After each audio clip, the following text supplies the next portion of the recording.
ಪಾಸ್ಟಿನಲ್ಲಿ 3 of wands, page of wands, sun card represent ಆಗಿದೆ.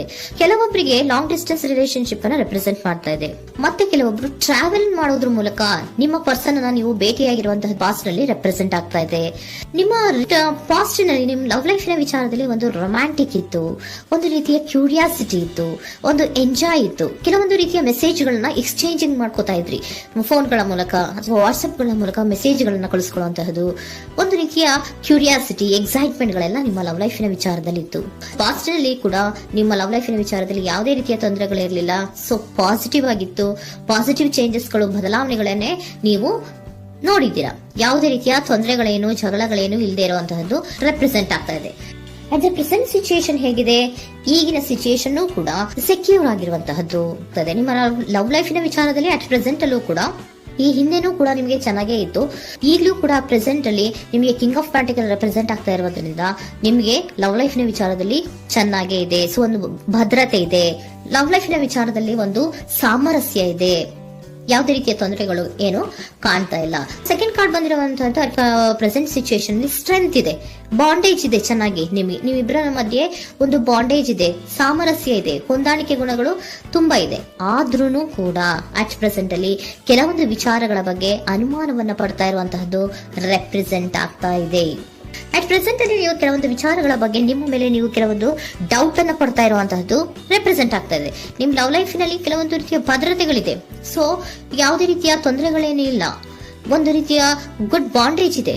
ಆದ್ರೂ ಕೂಡ ನಿಮ್ಮಲ್ಲಿ ಯಾಕೋ ಆತ್ಮವಿಶ್ವಾಸ ಇಲ್ಲ, ಆತ್ಮವಿಶ್ವಾಸದ ಕೊರತೆಗಳು ರೆಪ್ರೆಸೆಂಟ್ ಆಗ್ತಾ ಇದೆ. ಯಾವುದೋ ಕೆಲವೊಂದು ಅನುಮಾನಗಳು ನಿಮ್ಮಲ್ಲಿ ನಿಮ್ಮ ಲವ್ ಲೈಫಿನ ವಿಚಾರವಾಗಿ ಇರುವಂತಹದ್ದು ರೆಪ್ರೆಸೆಂಟ್ ಆಗ್ತಾ ಇದೆ. ಏನಾದ್ರೂ ತೊಂದರೆ ಆಗ್ತಾ ಇದೆಯಾ, ನನ್ನ ಲವ್ ಲೈಫಿನ ವಿಚಾರವಾಗಿ ಏನಾದ್ರೂ ತೊಂದರೆ ಆಗ್ತಾ ಇದೆಯಾ ಅಂತ ನಿಮ್ಮಲ್ಲೇ ನೀವು ಅನುಮಾನವನ್ನ ಪಡ್ತಾ ಇರುವಂತಹದ್ದು ರೆಪ್ರೆಸೆಂಟ್ ಆಗ್ತಾ ಇದೆ. ಫ್ಯೂಚರಿನ ಬಗ್ಗೆ ಹೇಳೋದಾದ್ರೆ ಕ್ವೀನ್ ಆಫ್ ಪ್ಯಾಂಟಿಕಲ್ಸ್ ಬಂದಿದೆ. ಕ್ವೀನ್ ಆಫ್ ಪ್ಯಾಂಟಿಕಲ್ಸ್ ಬಂದಿರುವಂತಹದ್ದೇನು, ಒಂದು ರೀತಿಯ ಘೋಷಣೆಯನ್ನ ಮಾಡುವಂತಹದ್ದು ರೆಪ್ರೆಸೆಂಟ್ ಆಗ್ತಾ ಇದೆ. ಯಾಕಂದ್ರೆ ನಿಮ್ಮ ಲವ್ ಲೈಫಿನ ವಿಚಾರವಾಗಿ ಅಟ್ ಪ್ರೆಸೆಂಟ್ ಅಲ್ಲಿ ಕೆಲವೊಂದು ವಿಚಾರಗಳಲ್ಲಿ ಸ್ಟೇಬಲ್ ರಿಲೇಶನ್ಶಿಪ್ ಅಲ್ಲಿ ಇದ್ರೂ, ಒಂದು ಗುಡ್ ಬಾಂಡೇಜ್ ಇದ್ರೂ ಕೂಡ ನೀವ್ ಯಾಕೋ ಕೆಲವೊಂದು ವಿಚಾರಗಳ ಬಗ್ಗೆ ಅನುಮಾನವನ್ನ ಪಡ್ತಾ ಇರುವಂತಹದ್ದು, ಅದನ್ನ ರಕ್ಷಣೆ ಮಾಡೋದ್ರೊಳಗೆ ಹೆಚ್ಚು ಗಮನವನ್ನ ಕೊಡ್ತಾ ಇರುವಂತಹದ್ದು ರೆಪ್ರೆಸೆಂಟ್ ಆಗ್ತಾ ಇದೆ. ಇಮಿಡಿಯೇಟ್ ಫ್ಯೂಚರಿನ ಬಗ್ಗೆ ಹೇಳೋದಾದ್ರೆ ನೀವೊಂದು ರೀತಿಯ ಘೋಷಣೆಗಳನ್ನ ಮಾಡುವಂತಹದ್ದು, ನಿಮ್ಮ ಲವ್ ಲೈಫಿನ ವಿಚಾರವಾಗಿ ಕೆಲವೊಂದು ರೀತಿಯ ಹೆಚ್ಚು ಗಮನವನ್ನ ಕೊಡುವಂತಹದ್ದು, ಯಾವುದೋ ನಿಮ್ಮ ವಿಚಾರಗಳಲ್ಲಿ ಹಿಡಿತದಲ್ಲಿ ಏನ್ ಇಟ್ಕೊಂಡಿದ್ರೋ, ನಿಮ್ಮ ಪೊಸೆಸಿವ್ನೆಸ್ ಅನ್ನ ಏನ್ ಇಟ್ಕೊಂಡಿದ್ರೋ, ಯಾವುದೋ ಕೆಲವು ವಿಚಾರಗಳಲ್ಲಿ ನೀವು ಬಹಳಷ್ಟು ಓಪನ್ ಅಪ್ ಆಗಿ ಮಾತಾಡದೆ, ಯಾವ ವಿಚಾರಗಳನ್ನು ಕೂಡ ಹೇಳ್ಕೊಳ್ಳದೆ, ನಿಮ್ಮಲ್ಲೇ ನೀವು ಕೆಲವೊಂದು ಬೇಜಾರುಗಳನ್ನ ಏನ್ ಇಟ್ಕೊಂಡಿದ್ರೋ ಆ ವಿಚಾರಗಳನ್ನ ನೀವು ಮಾತಾಡುವಂತಹ ಸಾಧ್ಯತೆಗಳು ಇಮಿಡಿಯೇಟ್ ಫ್ಯೂಚರ್ ನಲ್ಲಿ ಕಾಣಿಸ್ತಾ ಇದೆ. ಯಾವುದೋ ಕೆಲವೊಂದು ವಿಚಾರ, ಯಾಕೆ ಯಾವುದೋ ಕೆಲವು ವಿಚಾರಗಳಲ್ಲಿ ನಿಮಗೆ ಅನುಮಾನಗಳು ರೆಪ್ರೆಸೆಂಟ್ ಆಗ್ತದೆ.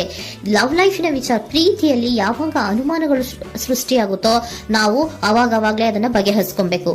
ನಮ್ಮಲ್ಲೇ ಇಟ್ಕೊಳ್ಳೋದು, ಅಯ್ಯೋ ಏನಾಗ್ತಾ ಇದೆಯೋ ಅಂತ ಕೊರಗೋದು ಅಥವಾ ಏನಾಗ್ಬಿಡುತ್ತೋ ಅಂತ ಭಯ ಪಡುವಂತಹದ್ದು ಏನು ಬೇಕಾಗಿಲ್ಲ. ಯಾಕಂದ್ರೆ ಲವ್ ಇರುವಂತಹದ್ದೇ ನಂಬಿಕೆಯ ಬುನಾದಿಯ ಮೇಲೆ.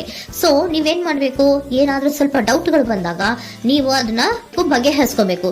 ಯಾವ ವಿಚಾರದಲ್ಲಿ ನಿಮಗೆ ಬೇಜಾರಾಗಿತ್ತು ಅದನ್ನ ನೀವೇನ್ ಮಾಡ್ಬೇಕು, ನಿಮ್ಮಲ್ಲೇ ಇಟ್ಕೊಂಡು ಕೊರಗಬಾರ್ದು.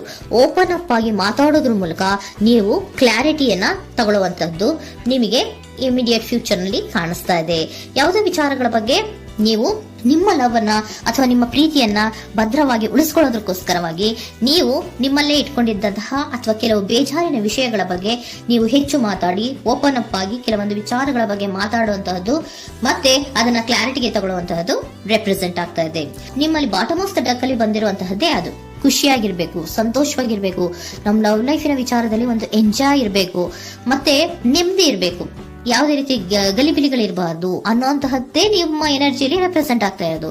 ಅದಕ್ಕೋಸ್ಕರನೇ ನೀವ್ ಏನೇನು ಕೆಲವೊಂದು ಸ್ವಲ್ಪ ಅನುಮಾನವನ್ನ ಪಡ್ತಾ ಇದ್ರಿ ಅಥವಾ ಕೆಲವೊಂದು ವಿಚಾರಗಳಲ್ಲಿ ನೀವು ಡಿಸ್ಟರ್ಬ್ ಆಗಿದ್ರಿ, ಓಪನ್ ಅಪ್ ಆಗದೆ ಹೇಳ್ದೆ ನಿಮ್ಮಲ್ಲೇ ನೀವು ಬೇಜಾರನ್ನ ಮಾಡ್ಕೊಂಡು ಏನು ಕೆಲವು ವಿಚಾರಗಳ ಬಗ್ಗೆ ಕೊರಗ್ತಾ ಇದ್ರಿ, ಅದನ್ನ ನೀವು ಓಪನ್ ಅಪ್ ಆಗಿ ಮಾತಾಡಿ ಅದರ ಬಗ್ಗೆ ತಿಳ್ಕೊಳ್ಳುವಂತಹದ್ದು, ಅದನ್ನ ಕ್ಲಾರಿಟಿ ತಗೊಳ್ಳುವಂತಹದ್ದು ನಿಮ್ಗೆ ರೆಪ್ರೆಸೆಂಟ್ ಆಗ್ತಾ ಇದೆ.